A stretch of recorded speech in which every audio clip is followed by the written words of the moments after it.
नमो नमः। प्यारे बच्चों, आज हम ई शिक्षा क्रांति ऑनलाइन प्लेटफॉर्म पर सेमुसी संस्कृत की जो पुस्तक है उसका द्वितीय पाठ प्रारंभ करने जा रहे हैं। बुद्धिर बलवती सदा। और उस द्वितीय पाठ में पाठ परिचय आज हम इस क्लास में करेंगे। बुद्धिर बलवती सदा, इसका प्रारंभ करते हैं। द्वितीय पाठ है, बुद्धि हमेशा बलवान होती है। प्रस्तुत पाठ शुक्र सप्तति इति कथा ग्रंथात् संपादनम कृत्वा संगृहीतो अस्ति। ये जो बुद्धि बलवती पाठ है ये शुक्र सप्तति नाम का एक ग्रंथ है, उससे लिया गया है। यहाँ पर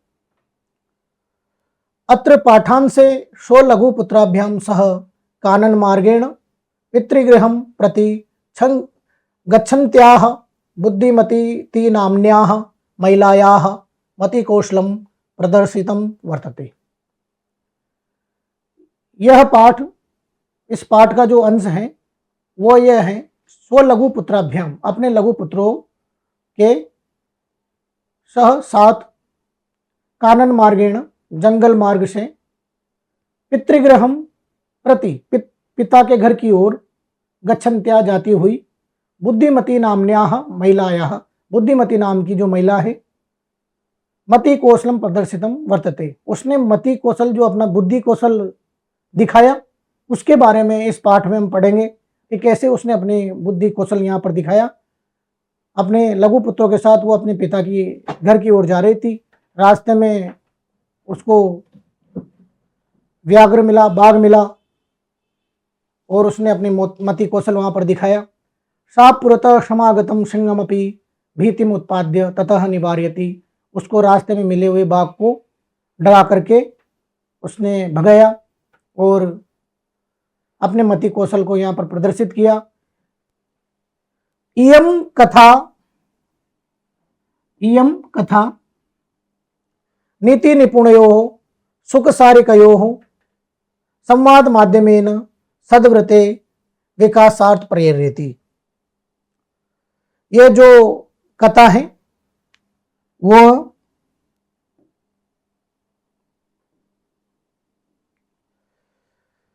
नीति निपुणता के लिए, नीति निपुण में सुख सारिकयोः, सुख सारिका के माध्यम से, सद्व्रते हैं, सद्वृत्ति के लिए, विकासार्थ प्रेरयति, विकास के लिए, सद्वृत्ति के विकास के लिए प्रेरित करती है हमें।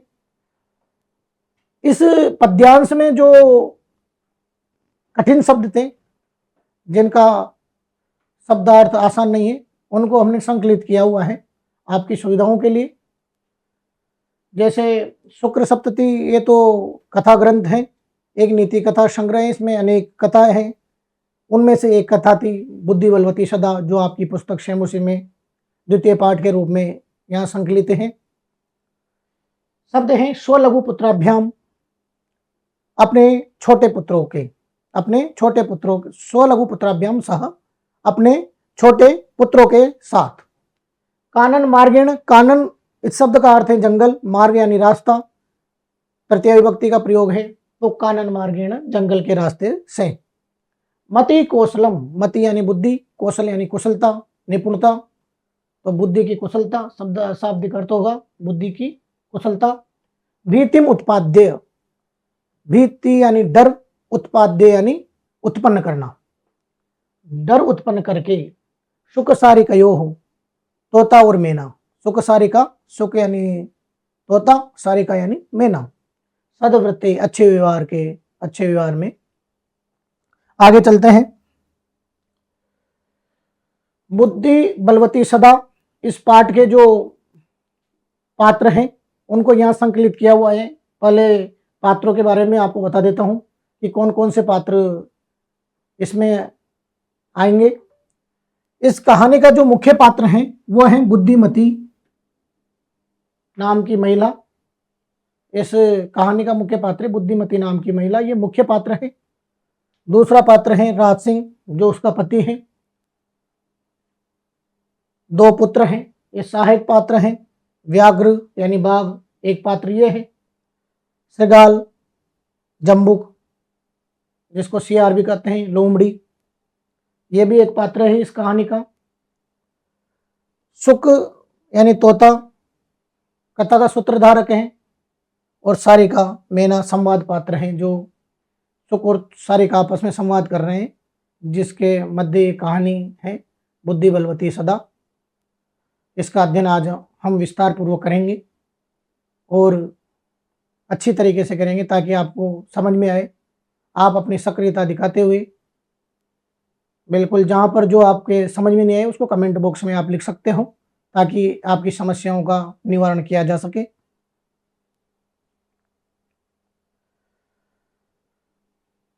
मुख्य पात्र बुद्धिमती नाम की जो महिला है उसकी कुछ विशेष उसके देख लेते हैं कि इसमें क्या है।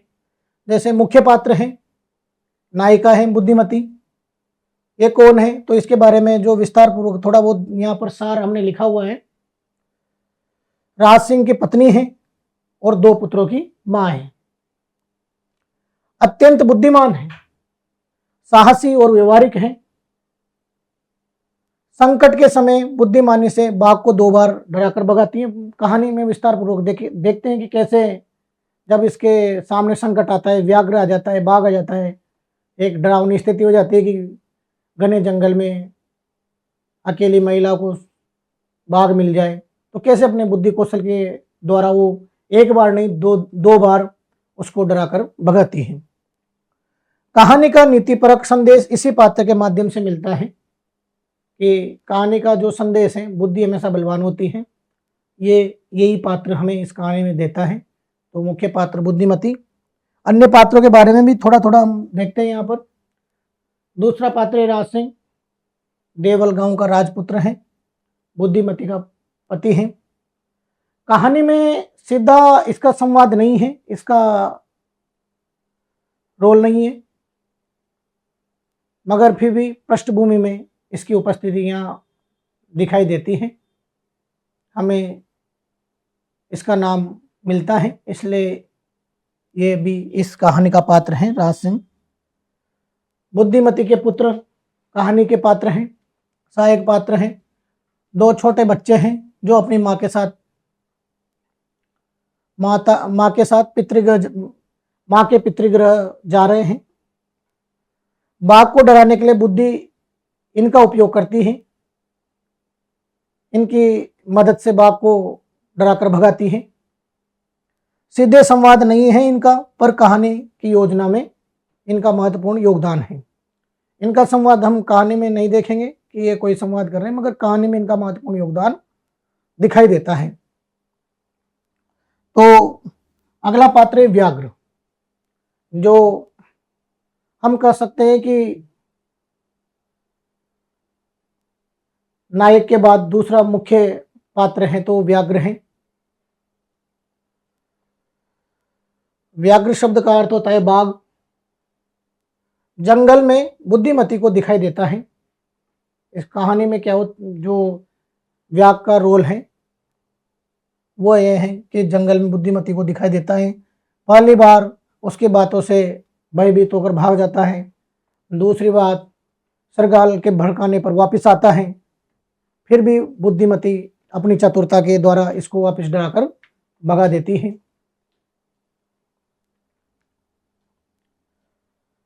पांचवा जो पात्र है इसमें श्रृगाल, जिसको जम्बुक शब्द से यहाँ पर दिया गया है जिसके लिए, और यह है सियार, जिसको लोमड़ी नाम से भी जाना जाता है।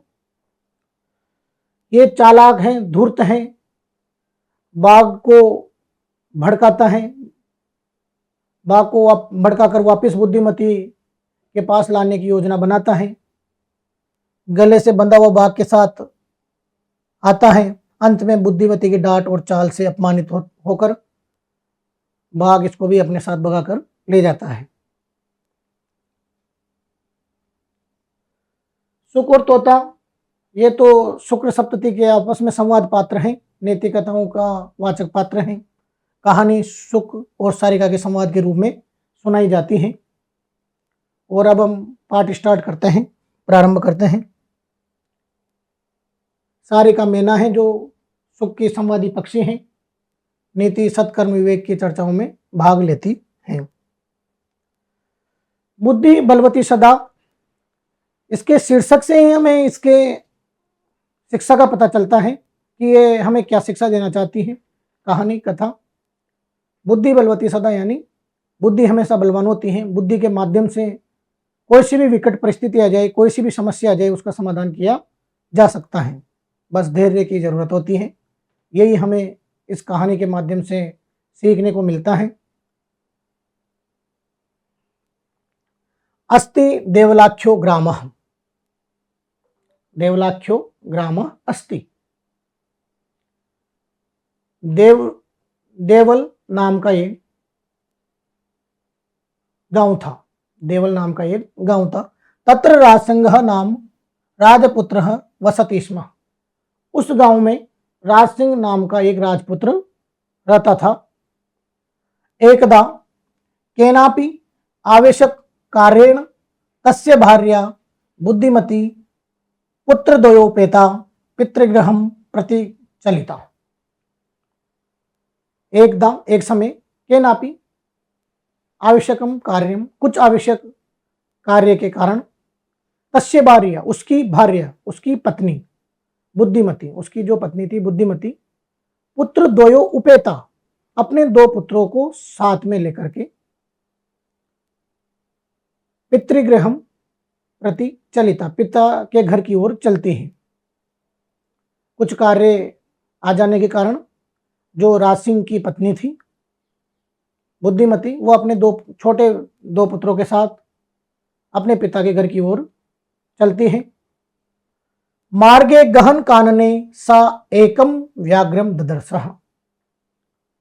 मार्ग में उसको गहन कानने, गहन यानी घने, कानन यानी जंगल, घने जंगल में सा वह एकम व्याघ्रम ददर्शः, एक व्याघ्र को देखती है, एक बाघ को देखती है।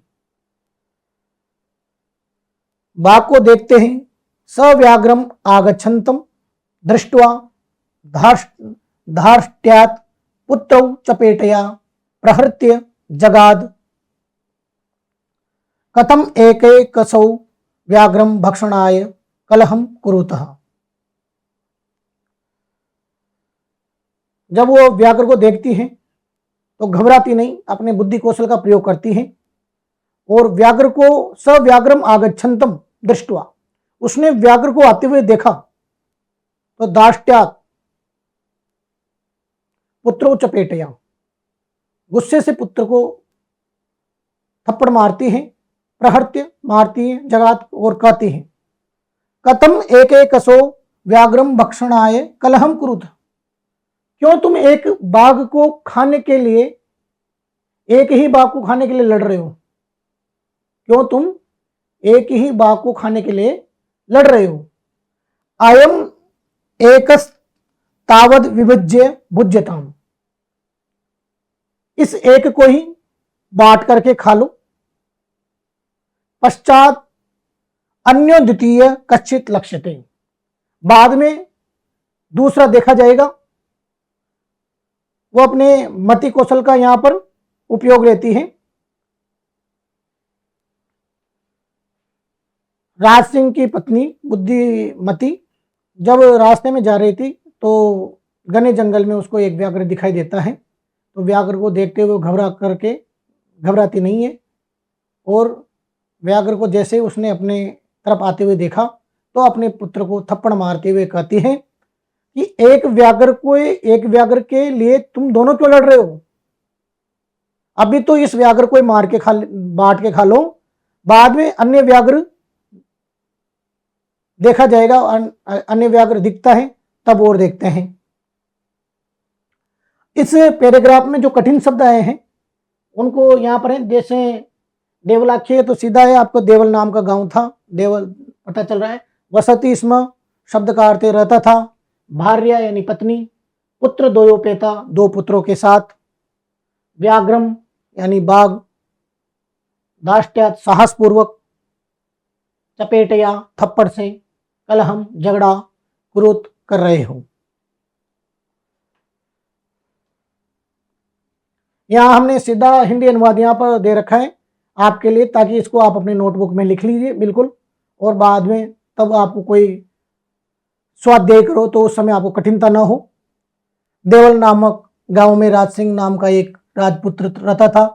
उसकी पत्नी बुद्धिमती एक दिन किसी आवश्यक कार्य से अपने पुत्रों के साथ मायके जा रही थी। रास्ते में उसे एक व्याघ्र बाघ दिखाई देता है जो उसकी ओर आ रहा था। उसको देखते ही उस परिस्थिति में घबराने के बजाय उसने चतुराई से काम लिया। उसने अपने बेटों को हल्के से चपत मारते हुए कहा, क्यों एक एक कर खाने के लिए झगड़ते हो? पहले इस एक को खा लो, फिर दूसरा बाघ भी आ जाएगा। यह सुनकर बाघ को लगा कि यह महिला व्याघ्र को खिलाने वाली कोई मायावी स्त्री है।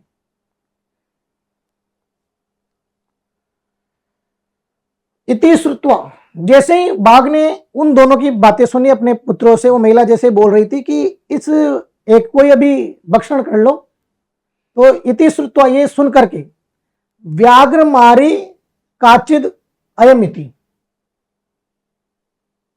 ये तो कोई व्याघ्र मारी है, ये तो कोई बाघ को मारने वाली है, ऐसा मत्वा, ऐसा माना उसने। ऐसा मान करके किसने? व्याघ्र ने। व्याघ्र ने जब उन दोनों की बातें सुनी, अपने उन तीनों की बातें सुनी, दो पुत्र और उसकी माता की, तो जब उसकी माता उनसे कह रही थी कि एक के लिए तुम दोनों क्यों लड़ रहे हो, अभी इसको मार लो, बाद में कोई और देख मिलता है तो उसको मार लेंगे, तो उसको लगा कि ये तो कोई व्याघ्र मारी है जो बाघों को मारती हैं। ऐसा वो मान करके व्याघ्रो भयाकुलः नष्टः, व्याघ्र वहां से डर करके भाग जाता है। अगर वो देखा आपने, अगर वो डरती तो व्याघ्र उसे मार देता। उसने यहाँ पर अपने बुद्धि कौशल का प्रयोग किया और उससे व्याघ्र डर के भाग गया। इस पैराग्राफ में भी जो कठिन शब्द थे उनको हमने यहाँ लिखा था श्रुत्वा, यानी सुन करके। कत्वा प्रत्यय का प्रयोग हुआ है। कत्वा प्रत्यय का प्रयोग करके अर्थ में होता है। व्याकरण विधि की क्लासें जब हम लेंगे तो वहाँ पर बिल्कुल प्रत्ययों के बारे में भी आपको बताएंगे कि कहाँ पर कैसे कौन सा प्रत्यय लगता है, किस प्रत्यय का क्या अर्थ निकलता है। व्याघ्र मारी, बाघों को मारने वाली, काचित यानी कोई, इयम यानी यह, मत्वा समझ कर, यहाँ भी कत्वा प्रत्यय है। भयाकुलचित, भय से व्याकुल मन वाला, नष्ट चला गया या भाग गया।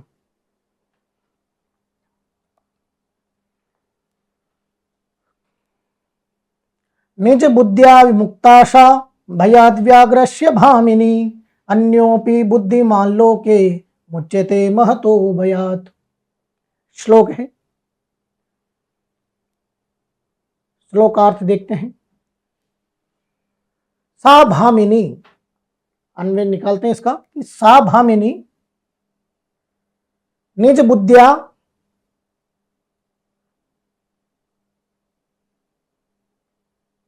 व्याघ्रस्य भयात्।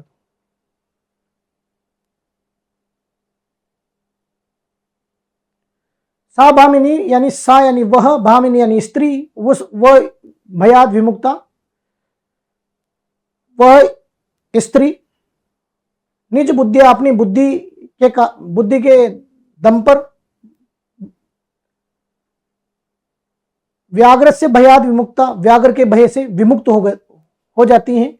इसका अर्थ यह है कि सा भामिनी निज बुद्धिया व्याघ्र से भयाद विमुक्ता, वह स्त्री अपने बुद्धि के दम पर व्याघ्र के भय से मुक्त हो जाती है।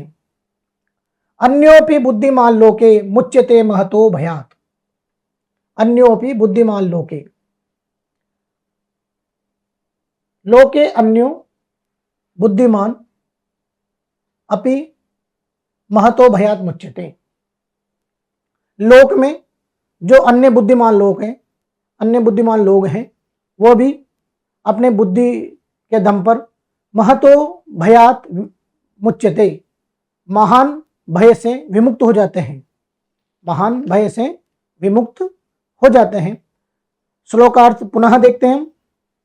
यहाँ पर हमने नीचे आसानी के लिए आपके लिए लिख भी रखा है। वह महिला अपनी बुद्धि से बाघ के भय से मुक्त हो गई। संसार में अन्य भी बुद्धिमान व्यक्ति बड़ी से बड़ी मुसीबत से बच सकते हैं, इसलिए कोई भी अगर मुसीबत आए तो उस समय घबराना नहीं चाहिए, बल्कि अपने धैर्य की अपेक्षा देते हुए अपने बुद्धि कौशल से उस समस्या को हल करना चाहिए। समस्या है तो उसका समाधान भी है। नहीं जो बुद्धिया अपनी बुद्धि से मुक्त हुई, भयात भय से, भामिनी यानी स्त्री या नारी, लोके यानी संसार में सप्तमी विभक्ति का प्रयोग हुआ है, मुच्यते छूटता है, बच जाता है, भयात यानी डर से।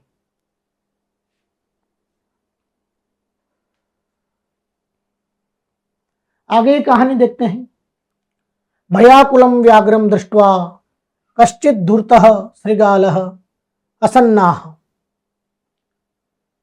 भयाकुलम व्याघ्रम दृष्ट्वा, भय से व्याकुल, भय डरे हुए, व्याघ्रम दृष्ट्वा डरे हुए व्याघ्र को देख करके, कश्चित् धूर्तः श्रृगाल कोई दुष्ट श्रृगाल, कोई दुष्ट श्रृगाल, चालाक श्रृगाल, लोमड़ी, असन्ना हंसने लगी।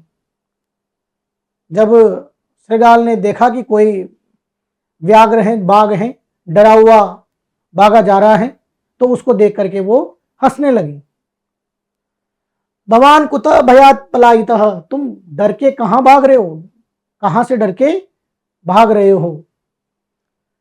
व्याघ्र बोला, गच्छ गच्छ जम्बुक, हे जम्बुक, हे लोमड़ी, तुम जाओ जाओ। त्वमपि कश्चित् गूढ़ प्रदेशम, हे जम्बुक तुम जाओ जाओ। तुम भी कश्चित् गूढ़ प्रदेश, कोई गुप्त स्थान पर चले जाओ, तुम भी कोई गुप्त स्थान पर चले जाओ, गूढ़ प्रदेशम गुप्त स्थान पर चले जाओ। ये तो व्याघ्र मारीति या शास्त्रे श्रूयते तया हम हंतुम मारेभ्य परम गृहीत कर जीवितो नष्टः शीघ्रम तदग्रतः।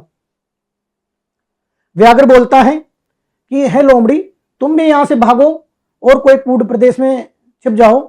शास्त्रों में हमने व्याघ्र मारी के बारे में सुना है और वो व्याघ्र मारी मारने के लिए इस जंगल में घूम रही है, और मैं तो अपने जान हथेली पर रख करके वहां से बच करके भाग के आया हूं, और तुम भी जाकर के कोई गूढ़ प्रदेश में कोई गुप्त स्थान पर जाकर के छुप जाओ।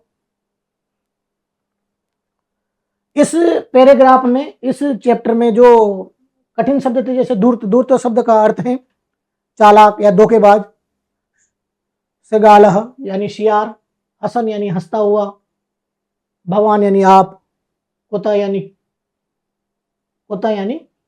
कहां से।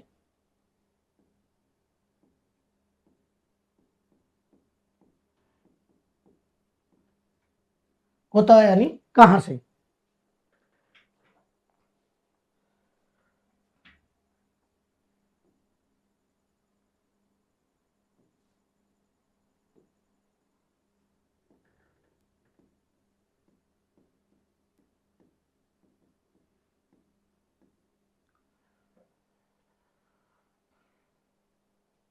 गूढ़ प्रदेशम छिपा हुआ स्थान, श्रूयते कहा गया है, सुना गया है।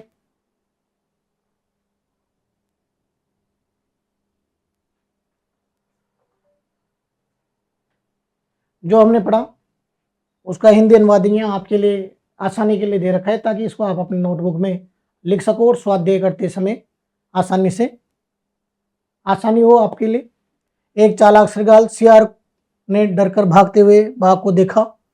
उसने बाघ से पूछा कि तू किससे डरकर भाग रहा है। तो बाघ ने कहा, तू भी बचकर कहीं उस औरत, तू भी बचकर रह। वो औरत जो शास्त्रों में व्याघ्र मारी कहा जाता है, जिसे व्याघ्रों को मारने वाली है, वो इस जंगल में घूम रही है। वो मेरे को तो मारेगी, तेरे को भी मार देगी, भाग जाए यहां से। आगे कहानी देखते हैं। श्रृगाल कहता है कि व्याघ्र त्वया महत् कौतुकम आवेदितम यन मानुषादपि विभेति। अरे तुम तो बहुत आश्चर्य वाली बात बता रहे हो। हे व्याघ्र, तुम तो बहुत आश्चर्य वाली बात बता रहे हो। महत कौतूहलम कौतुकम आवेदितम, मेरे को तो बहुत आश्चर्य हो रहा है कि तुम ऐसी बातें कर रहे हो। यानी मानुषादपि विवेति, तुम मनुष्य से डर रहे हो, तुम बाघ हो करके एक मनुष्य से डर रहे हो। ये तो बहुत आश्चर्यजनक वाली बात है। मेरे को तो विश्वास नहीं हो रहा कि एक बाघ कैसे मनुष्य से डर सकता है। तो व्याघ्र कहता है कि प्रत्यक्षम मेव मया शातम पुत्रा वेक कसो मामत्तुम कल हाय मानव चपेटया प्रहरंती दृष्टवा। मैंने प्रत्यक्ष देखा है उसको, मैंने उसको प्रत्यक्ष देखा है कि उसने उसके पुत्र लड़ रहे थे और उसने मेरे सामने उनको थप्पड़ मारी है। ये मैं प्रत्यक्ष देख के आया हूँ। प्रत्यक्षम किम प्रमाणम, प्रत्यक्ष को प्रमाण की आवश्यकता क्या है? जब मैंने खुद अपने कानों से उनकी बातें सुनी, वो मुझे मारने की बातें कर रहे थे, मुझे खाने के लिए दोनों पुत्र उसके लड़ रहे थे, तो इसमें कौतूहल की बात ही क्या है? इसमें आश्चर्य वाली बात क्या है? प्रत्यक्ष को क्या प्रमाण की आवश्यकता? तो जम्बुक कहता है, शियार कहता है कि स्वामिन यत्रास्ते सा दूरता तत्र गम्यताम, कि हे स्वामिन, बाघ से बोलता है जम्बुक, क्योंकि धूर्त हैं, चालाक हैं, अपनी बुद्धि का कौशल वह भी दिखा रहा है, भड़का रहा है उसको। कहता है कि यत्रास्ते सा दूरता तत्र गम्यताम, वो धूर्त स्त्री जहां है वहां चलते हैं, वहां चलते हैं। व्याघ्र तव पुनः तत्र गतस्य सा सम्मुखम अपेक्षते यदि तर्हि त्वया अहम हंतव्य इति। व्याघ्र कहता है, जम्बुक कहता है शियार कि यह स्वामिन, अपन वहां चलते हैं जहां पर वो धूर्त स्त्री है। अगर वो आपके जाते ही भाग नहीं गई तो आप मुझे मार डालना, बोले वो आपसे डर कर भाग जाएगी, वो तो केवल ऐसे बातें बना रही है। आप मेरे साथ चलो, हम जैसे वहां जाएंगे वो डर के भाग जाएगी, जैसे आपको देखेगी भाग जाएगी। अगर ऐसा ना हो तो आप मुझे मार देना, तो या अहम हंतव्य, आप मुझे मार देना। व्याघ्र कहता है श्रृगाल, यदि तुम माम मुक्त्वा यासी तदा वेलाप्य वेला स्यात्। श्रृगाल, यदि तुम मां मुझे मुक्त्वा छोड़ करके यासी चले गए, अगर तुम मुझे वहां छोड़ करके चले गए, तदा तब वेला जो समय है, वेला अपि अवेला, जो समय है वो भी अवेला हो जाएगा, बुरा समय हो जाएगा। जो तेरा सही समय चल रहा है ना, अगर तू मेरे को छोड़ के भाग गया तो मैं तो वहां से कैसे बच के आ गया, बच जाऊंगा, मगर फिर मैं तेरे को छोड़ूंगा नहीं, फिर तेरा समय बुरा हो जाएगा। जम्बुक यानी सियार बोलता है, यदि एवं तर्हि माम निज गले बद्वा चल सत्वरम,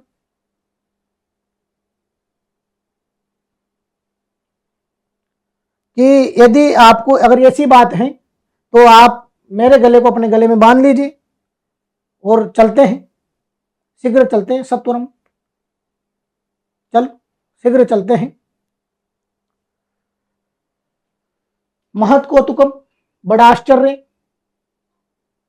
आविदितम शब्द से अर्थ अस्ति, बताया गया, बिभेति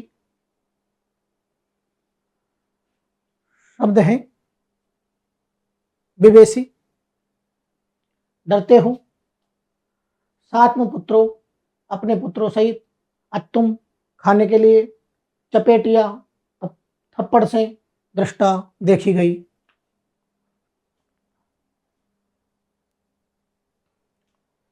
जो हमने अभी पैराग्राफ पढ़ा उसका हिंदी अनुवाद यहाँ दिया है, आप इसको अपने नोटबुक में लिख लीजिए। श्रृगाल ने व्याघ्र से कहा कि बड़ा आश्चर्य है की बात है, तुम मनुष्य से भी डर गए। भाई एक मनुष्य से बाघ कैसे डर सकता है? बाघ ने स्पष्ट कहा कि उसने स्त्री को अपने बेटों को पीटते हुए और मुझे खाने की योजना बनाते हुए देखा है। श्रृगाल ने प्रस्ताव दिया कि हम दोबारा वहां चलते हैं, अगर वो स्त्री तुझे देखकर नहीं डरती तो फिर तुम मुझे मार देना। बाघ ने संदेह जताया कि कहीं श्रृगाल भाग न जाए, कहीं तुम भाग न जाओ। श्रृगाल ने कहा, मुझे अपने गले से बांधकर ले चलो। इस तरह श्रृगाल को गले से बांधकर बाघ फिर जंगल की ओर गया। तो प्यारे बच्चों, आज के लिए इतना ही, और अगले क्लास में हम आगे का चैप्टर देखते हैं।